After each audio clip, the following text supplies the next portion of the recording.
Hello, everyone, and thank you so much for joining us for our weekly office hours. My name is George Soto, joined by my trusted sidekick always, Justin Dorfman, who's our co-founder and CEO.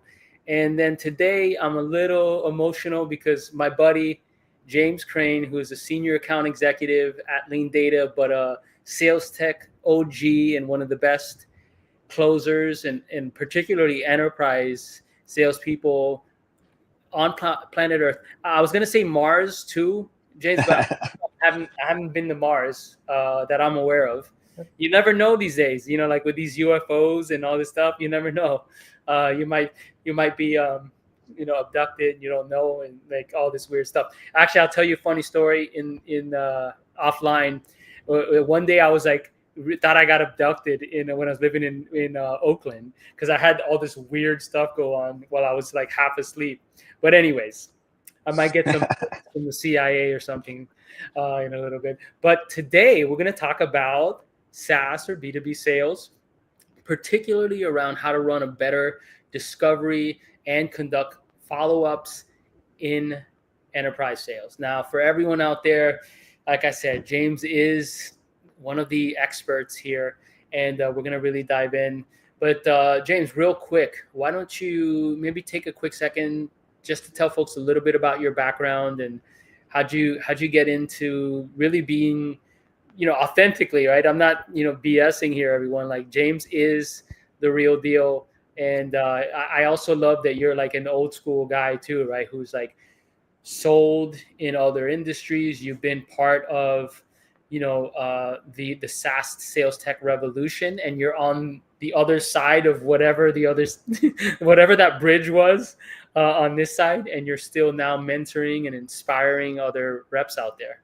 Yeah, I mean, I think it's I mean, to sit there and I think we're going through some sort of whatever revolution we're going through right now, which is, so I think for all of us, it's been very humbling the last couple of years as we kind of go through like this little bit of this big change with AI and where it's all coming and how the buyers are changing and all that. So yeah, I mean, I've been with Lean Data for a total of 9 years pretty much now. I've been in tech sales going on 15, 16 years, number of different industries and, different things like that. So, and I always consider myself a student of the game, and I even more so now as things are changing and evolving. And I like to think that whatever little bit of wisdom I have as things are changing right now, even like specifically around things like discovery, it feels a little good to have some of that wisdom around like the years that I've been in it, to know that it's a constantly changing environment.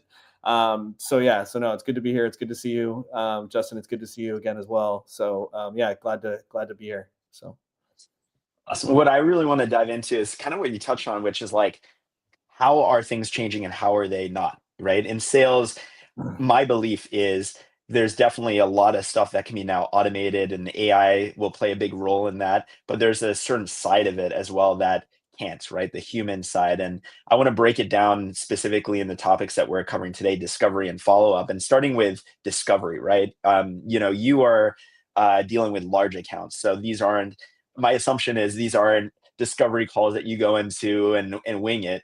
There's preparation or research and all that goes into the pre-call planning, right? So what does that look like for you now? And maybe specifically, has it evolved, right, with the new tools that we have at our disposal, or are there still elements of it that have kind of remained consistent through the 15 years that you've been doing this stuff? yeah, let me try and break that down a little bit too. I mean, I think the buyer in particular has evolved now, right? I think it's a lot of us try to prepare as much as possible, right? When you go into a call, you look at the company, you look at the size of the company, you look at the industry they're in, you look at their LinkedIn profiles, all that type of stuff. But the buyers are getting savvier to sales reps, how they question, the types of questions they ask, what they're looking for. And so I'm not going to say that it's getting harder. It's just that, a lot of the preparation and stuff that you're doing is to go in there, but you also have to be prepared that, the buyers are smarter, right? They're savvier. They've been around for a little bit.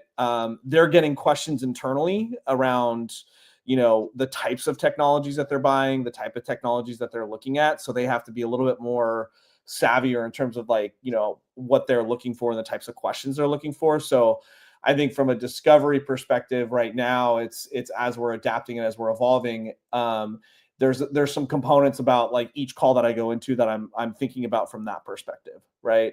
And then I think the human part, I think if you're thinking about like, the different types of tools that you have and like AI, right? That's the elephant in the room, right? And so how are you, I think for where I'm starting to leverage and start to look at how to use it is it gives me the opportunity to be more human on calls because we have the recordings. We can use the AI to kind of essentially kind of like translate those recordings for us, right? So when you're asking questions, it gives you a little bit more opportunity to kind of listen, right? So it gives you that opportunity to kind of be on the call, be more human, and that type of stuff. So I think that's like with that type of thought process or that type of mentality, when you go into the call, it gives you a little bit of comfort that you actually have that kind of like that security blanket there with the transcripts and the AI to ask the right questions and to do the active listening, right? Because I think you can prep all you want right now, but you have no idea what you're going to walk into, right? And I think that's kind of how I start thinking about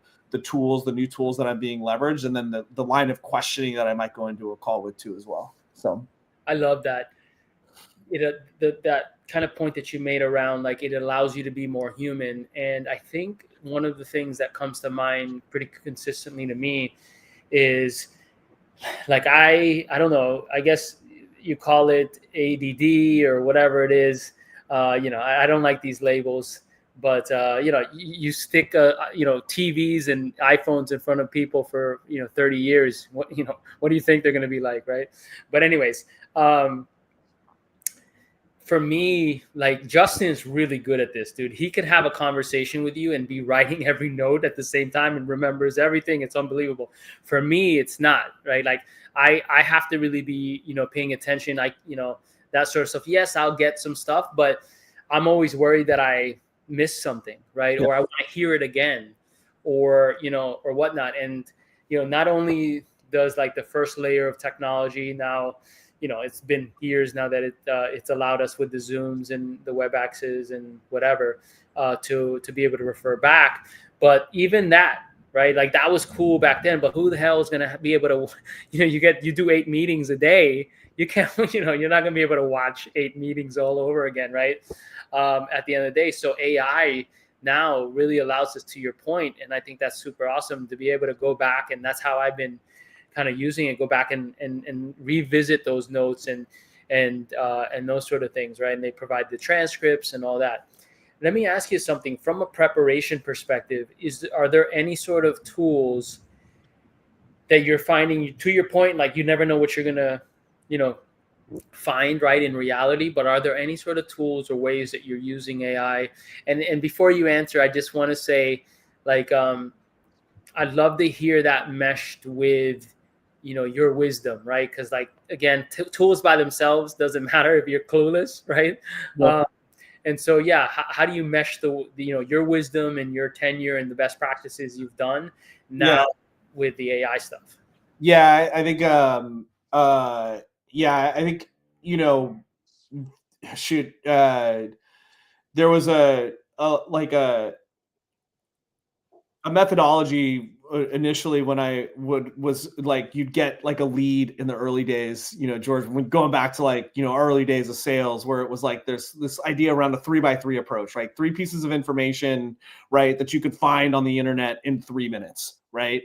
Like, and that was like, okay, you'd go to the person's LinkedIn, like, what's their LinkedIn? What company do they work at? Like, that different type of stuff, right? And then you'd go to the CRM and be like, okay, like, are there closed lost opportunities? Is there any activity with this person, right? Like, what are like 3 pieces of information that you could find, right? Now with something like with AI and even just Google in general, you can find out a lot more information. And so where I'm actually I'm starting to realize is I mostly spend my time in more like ChatGPT and Google Gemini right now. Like those are like the 2 core ones. I haven't really explored or a lot.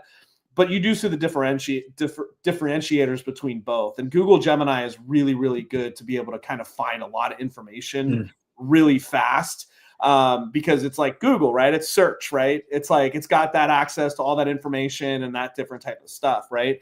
And so when I'm prepping for a call, I might necessarily use like Google Gemini to like, really kind of be able to combine information and say, hey, like, what can you digest for me, like, before I go on this call that is going to be valuable for me to like help kind of like ask specific questions or ask open-ended questions that might be interesting to me when I go on that call, right? And so when I'm doing the discovery, it's more or less like, how can I get to more information faster? Especially around the initial information that I might. And obviously there's still like the CRM information and different type of stuff that you might not have insights into. But once you find out that CRM information, then it's like, then there's, what are the other things like inside of like Google Gemini or something like that you can find. So that's really kind of how I'm thinking about it right now. It's evolving, it's changing. I think, how products and companies are going to start to be able to get that information to their sales reps is evolving and changing as well. And I think we're kind of in the middle of that right now. So like that revolution of like information is vastly changing right now for all of us. So shifting gears a little bit to now the post-call follow-up, right? You mentioned earlier that buying behavior has changed a lot and buyers have changed a lot. One of the things that we hear a lot about is bigger buying committees, more stakeholders, more happening behind the scenes, where the salesperson isn't in the room, and the importance of champion enablement and giving your champion the information they need to sell on your behalf. I'm curious, like in a large enterprise deal, how much does that come into play, and how do you think about, first of all, turning that person into a champion, right? And then preparing them to do the selling and still being active and having control over the sale, even though you know that maybe these conversations are happening without you. Yeah, I mean, like honestly, I mean, true sales is, we get beat up all the time. We always think we have control when we really never have control, right? Like there's so much of right. Like we want to act like, we might be good, but in the end of the day, it's like we're all kind of getting beat up all the time, right? I remember one of John Barrow's trainings, he said that, and it was a little bit of comfort coming from a guy who's been like training people for years, right? I'm like, oh, you get beat up too, cool, right on, we're all on the same page, right? So I think that's always been a little bit of a constant in sales. So I don't want to, kind of beat around the bush and try to say it's perfect out there, but I will say that like, it does go back to a little bit of that discovery and the active listening of, like if you're going to build a true champion, you have to be able to listen to them and kind of understand like, what are the problems they're trying to solve? And then you do have to try to build that relationship to know what's going on behind the scenes, right? Like, and that could be through text, that could be through phone. And so, so you're really trying to do solid enough discovery up front to really understand like what their pain point are, where are they, like, what are they trying to solve for? What are the challenges that they have to go through internally to buy a solution and buy a product? Because there are more people that are involved, and it's not just a little bit more. There's a lot more people that are involved in the process, and that's one thing that I think is constantly that it is becoming harder and harder for us sellers right now, right? And so that's kind of, I guess, to dive a little bit more into your question. I guess it's I have a lot of deals that I've been working all year. And I have pretty much a thumbs up from most of them, right? And I have almost all of them on text. Now, they're not moving as fast as any of us would like, right? But it's constant challenges and constantly understanding like where that pain is and like constantly having that relationship. But it's also like being able to kind of build that trust with someone like that you can also, like for example, one deal that I'm working right now, he's a Vikings fan. I'm a Bears fan. Vikings beat the Bears on Monday night. And so, being able to kind of like have that kind of joking relationship where like, yesterday I texted him and I said, I'm 10xing your contract now when you come back to sign. Right. And so I think it's building that human element with your discovery, knowing what the pain is, and then knowing and also giving them the support that you're there whenever they need to ask a question and you're not just looking to get a deal done. Right. And so I think that's kind of like where I think some people miss in like, that trust building rapport is they miss that kind of like, it can be fun to build these relationships with your champions, and they will continue to fight for you internally as you continue to build those relationships, and know that like, you're just kind of a dude, right? Like, or wherever you are in the process. Right. So sorry, George, were you gonna say something? Well, no, I was just, yeah, that really resonates with me, right? Like that human element, like being able to put that in there. That these longer sales cycles, right? These enterprise sales motions, sorry, they require relationships. These are not transactional things, right? So that really resonates. I was super curious about the text messaging. How do you actually get that in like have that conversation? Are you using a tool? I have a buddy of mine who's got a company called Avocado, right? They do text messaging stuff, and there's some one-to-one functionality and so on. Or are you straight up just like, you know what, I'm not going to have this in the CRM. like we're just, two human beings having text conversations on our phones. Yeah. I'll call. So I'll call out, like, I called out Barrows, how I heard from that. I'm going to talk a little bit about Sandler right now, about something I just heard. And I think it's important, no matter what training you go through, like, you get specific, there's things that you can use in your toolkit that, like, in your sales process, because not all training is going to be perfect. Right. And like, you can pull different things from each different training that are going to be valuable to you, or that you're comfortable with leveraging. Right. So my point there is like, there's this whole idea, like with Sandler, where they're like off the record, right? You want to be able to have that like off the record conversation with someone. So like, I'm very much a fan of like being able to build that rapport over text or over call, so that somebody is like able to, feel comfortable being able to give me information, and I'm not going to use it against them, and vice versa. Right. And so I think that's where it kind of comes back to like that whole, like, trying to get to that place with that person. Because in a lot of ways, when you're working, especially when you're working large enterprise deals, like, you essentially are trying to like you're trying to become a partner with them to make it feel like you work there. Right. And so if you can start to feel like you're like an employee at that company based off of the interactions that you have with the different people, then you start to understand their culture and how that works. So that whole idea around like text and off the record, that's how you kind of like, it gives you that confidence and that comfort that you can, build that true relationship as you're kind of going forward. So, yeah. And then I think, Justin, you were trying to go around some stuff around follow-up. So I know we wanted to dive No, I think, this is an important part of follow-up, is like making that person your champion, right? And I think like you hit the nail on the head. In my experience, when I was back in sales, it was always a relationship-driven mechanism that turned them from just a prospect into a champion and got them onto the same side of the table as you, where you felt like you're now not selling to them, but working together to get this purchase across the line, right? And I think like you mentioned, the texting and the sort of rapport that you build. I think that's such a key part of it, as well as what you mentioned earlier, which is the active listening and showing them that you understand their world, right? And that it's almost like you said, as if you're an employee with them, you understand what needs to get done and you're there to help them and support them. So kind of bridging that to the follow-up, I'm curious, when it comes to actual like assets that you're providing champions to then share, do you have like a go-to set, right? That you're like, okay, this every time I'm going to sort of send this collection.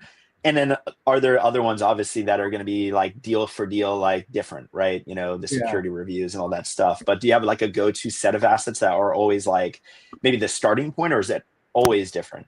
I mean, this, and specifically to like lean data in particular is, we have different components, and that we need to kind of get through, right? Like, so for us in particular, right, we've got Salesforce people that like, we have concerns around our product, and we sit on top of Salesforce, things like that, right? You can imagine a large enterprise organization, they've got a complex Salesforce environment. So how do they deal with that?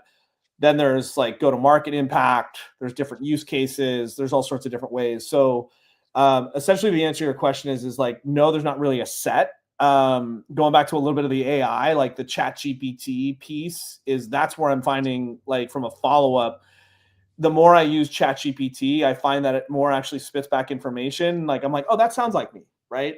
Yeah. So I can use that to kind of like create a follow-up email. And obviously it's not perfect, so you should never think it's perfect. You should always go in there and look at what it wrote and make sure you kind of, edit it as needed.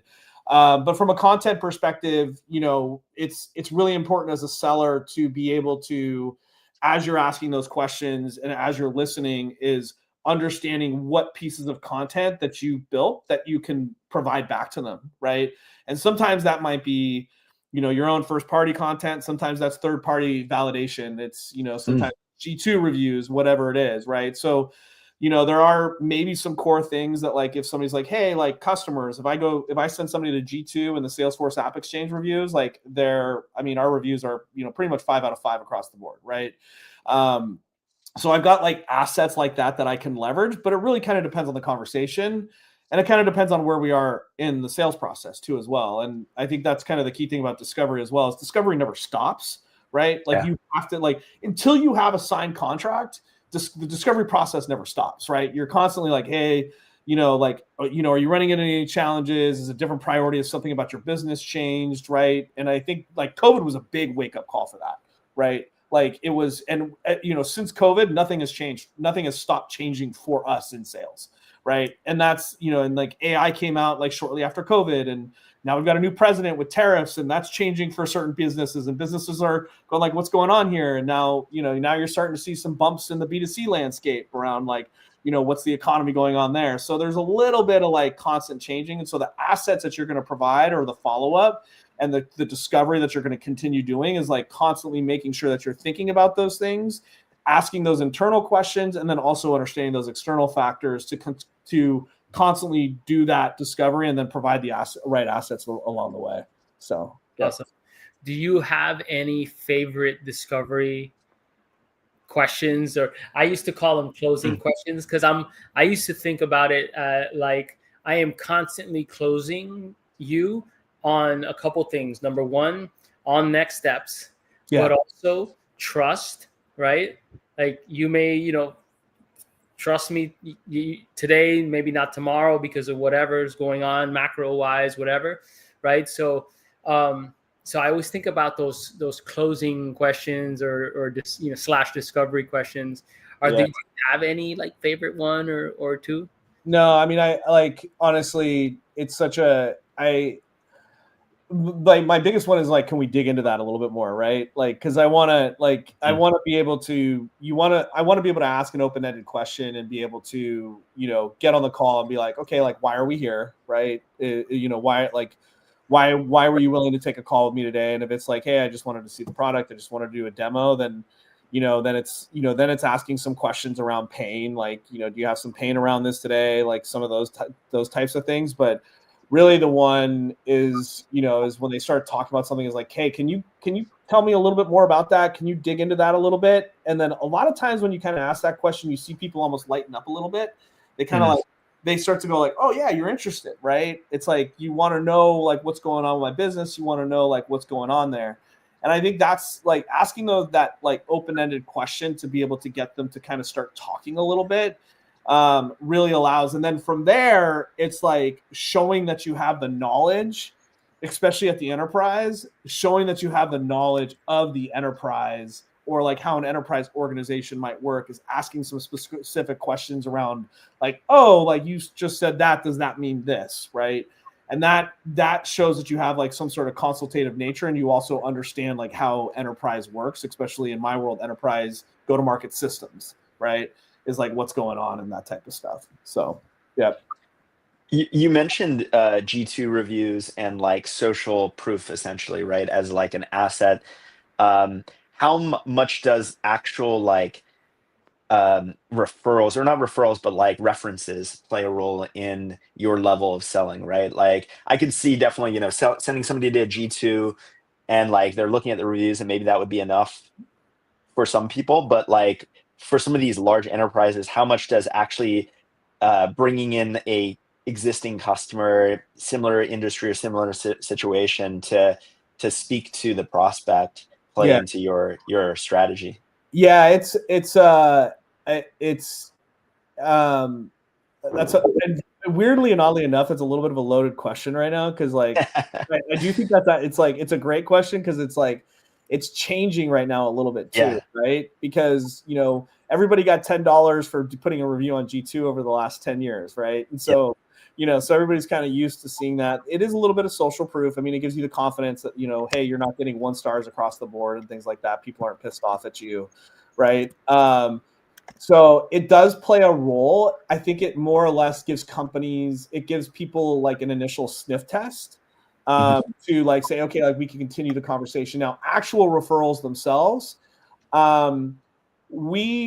like for us in particular right now with lean data, and this I always believe this is product by product. Like, you've always got to like analyze your space, like in terms of that, especially like if you're an early stage tech company, referrals are going to be huge, saying, hey, these guys are great to work with. They're trying to build a product that is going to be awesome. And, it'd be great to work with them. They need early adopters, right? We're at the enterprise where you need to be able to, like, it's good to have those referrals and those references, but like everybody feels like they're also very unique in their own right. Right. So it's important to have those referrals and references, but like it's also important to know that like a lot of the companies, as they scale and they grow and they become enterprise, they feel like their own internal processes and their own internal environments are extremely unique.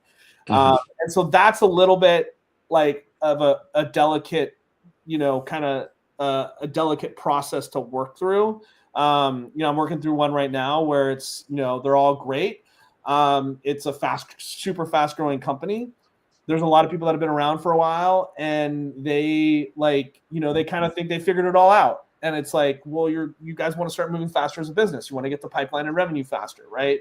And so that's a little bit, we've tried to give them the references and that type of stuff, but it's been a little difficult. We've got to figure out how to make sure that they feel comfortable with us as the partner to help them get through those processes, right? And that's where I think it's like, it's changing a little bit from that perspective, right? So, yeah. Is there a particular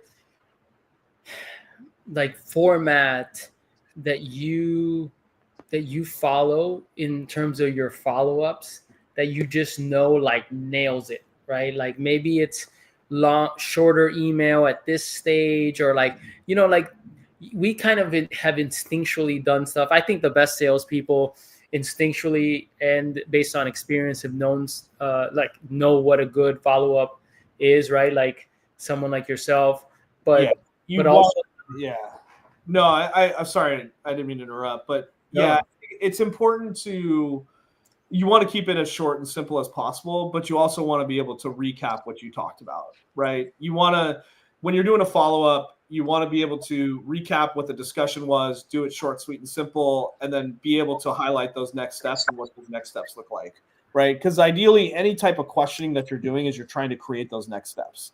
And so, at the end of the call, as long as everything's gone well, you are ultimately saying, like, when can I grab more time with you? And you're trying to lock that down while you're on the call with them.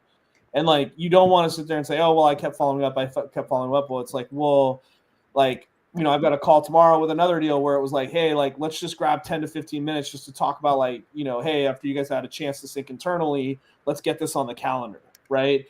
And like you're always trying to lock that down, but you're also like in your follow-up, you are trying to keep it short and sweet, but you also want to be able to figure out how to provide that information and have that impact in that follow-up and in that email, right? Like, what is that true impact that you're going to be able to provide them based off of the conversation that you had? And that could be the assets that you might be providing. It could be, making sure you're bringing on the right resources for the next call, like whatever it is, answering some questions that they might have had that were a little bit deeper that you couldn't answer as a salesperson. Like, what are the things that you need to be able to accomplish in that email? And then they're like, okay, cool. Like, I can continue the conversation. Right. I know we're coming up on time. I just have one more question, and then I'll let George wrap up.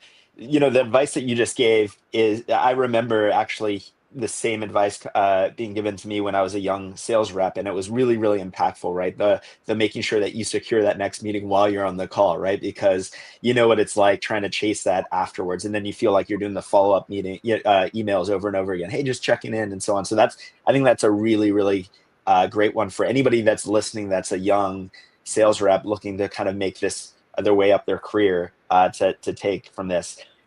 Any other like advice? I'm assuming we have a lot of young AE listeners that saw the enterprise sales title here for this session, and they're like, I want to be there. I want to do this. If you were talking to your younger self, what's one piece of advice that you would give to help them down that path? Run far away from enterprise sales. No, I'm kidding. Start doing yoga. Teach yoga and surfing in Costa Rica. No, it's honestly, there's, George, you and I have kind of talked about this a little bit, but patience is like probably the biggest, right? Like just patience with building the skills. Like if you look at athletes, they started playing when they, a sport, it's the rare breed that they like start playing a sport, they become just amazing or something like that, right? And it takes years to build up a really solid set of skills, and you can make really, really good money in enterprise sales. And if you try to rush it, you're only doing yourself a disservice, right? And I see way too many, young sales people trying to run into the AE position, and I'm ready to do it. I'm ready to close. And then they might get into an SMB role, and then they're stagnant at that SMB role because they never really truly built up the right skills as an SDR. And it's like, I was an SDR essentially for like 4.5 years. And the one thing I would go back is, I never really rushed it, like to become an AE. And then, and I always credit myself to like be a constant learner, always constantly paying attention. So constantly be learning about like what's going on around you and what's going on in sales.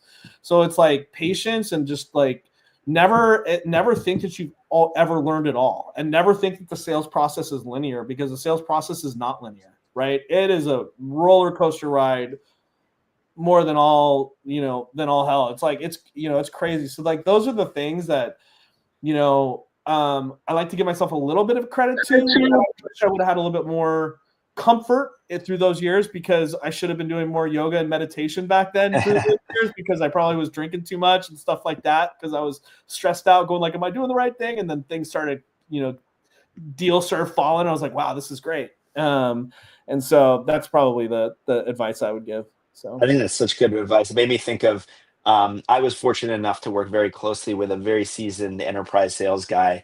And he always said to me that like sales is like golf. You never perfect it, right? Like you never perfect that swing. Even Tiger Woods, even, the best golfers are finding ways to get it to improve. And sales is not, there's no destination, right? You got to keep on improving. You're going to get on the first hole of a green, and like, you're going to hit it right into the woods or right into the water. And it's like, and then how do you get back from it? You're constantly trying to get out of the woods or whatever it is. And sometimes you get out of it, sometimes you don't. Like it's, it's just, it's not perfect. So, yeah.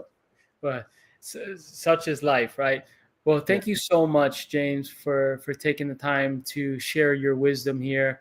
If folks want to follow you, everyone, go ahead and follow James. He is the real deal, and he's been doing it for a long time. And I tagged him in the comments here on LinkedIn, so you could check it out. And of course, check out Lean Data. If you're a go-to-market RevOps CRO out there, check it out. It's been around for a long time. It's not a fly-by-night startup. It's one of the best. And so I happen to know the team there for a long time. Wow, it's been a while. If you are interested in checking out follow-up, check it out. Go to AssetMule.ai. You can go up to the top and see our little banner and go ahead and click on it if you want to check out AssetMule. Feel free. You can kick the tires on it, use it for free. So we don't have a sales-led motion. We're not enterprise, but you never know, right? Maybe one day, even though we like to sit on the beach, drink some margaritas while folks are using the tool. So we're aspiring, James, to create the product to be as easy as possible. But and if you love this content and you find these sessions useful, go ahead and click on follow here on LinkedIn, subscribe on YouTube, and without further ado, have a wonderful, wonderful day, everyone. Appreciate you, gentlemen.